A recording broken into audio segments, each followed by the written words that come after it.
নমস্কার সবাইকে, আমি বৈশাখী। আমার আরেকটা ভিডিওতে তোমাদের অনেক অনেক ওয়েলকাম।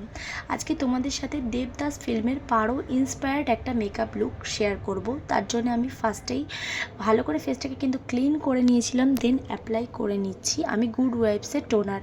ওটাকে অ্যাপ্লাই করার পর আমি ফেসে মোটামুটি 10 মিনিটের রেস্ট দিয়ে তারপরে কিন্তু ময়শ্চারাইজার অ্যাপ্লাই করেছি। মেকআপটা লং লাস্টিং করতে চাইলে অবশ্যই তোমরা কিন্তু ইউজ করতে পারো প্রাইমার, আর যাদের চোখের তলার ডার্ক সার্কেলস আছে তারা কিন্তু অরেঞ্জ কারেক্টারও ইউজ করো।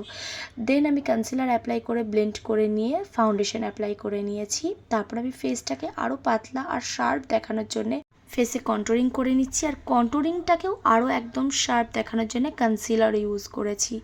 দেন আমি আই মেকআপে চলে এসেছি। আই মেকআপের জন্য একটা রেডিশ ব্রাউন কালার শেড নিয়ে আমি আইলিডে সুন্দর করে অ্যাপ্লাই করেছি, আর মিডিল পোর্শনে অ্যাপ্লাই করেছি গোল্ডেন কালার শিমার।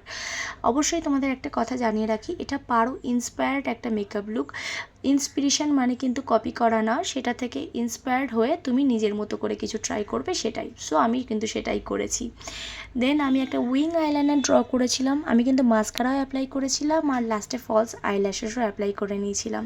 তারপর অ্যাপ্লাই করে নিলাম আমি ক্রিম ব্লাশ। দেন আমি ফেসটাকে সুন্দর করে সেট করে নিচ্ছি ট্রান্সলুসেন্ট পাউডার দিয়ে। তারপরে আমি অ্যাপ্লাই করছি একটু পাউডার ব্লাশ। যেহেতু গরমকাল তাই জন্য পাউডারটা আমি একটু বেশি ইউজ করেছি, যাতে ফেসটা একটু সোয়েটিংটা কম হয় ফেসে, তাই জন্যে। দেন পাউডার ব্লাশ অ্যাপ্লাই করার পরে কিন্তু আমি হাইলাইটার ইউজ করেছি, আর আমি ইউজ করে নিচ্ছি লিপস্টিক আর লিপ লাইনার। আমি যখনই রেড লিপস্টিক ইউজ করি চেষ্টা করি শেষে লিপ লাইনার ইউজ করার, তাতে যেন আমার মনে হয় লিপের স্ট্রাকচারটা আরও বেশি সুন্দর লাগে। এই ওভারঅল মেকআপ লুকটা তোমাদের কেমন লাগলো অবশ্যই কিন্তু জানিও। ভালো লাগলে কিন্তু অবশ্যই ফলো করো চ্যানেলটাকে।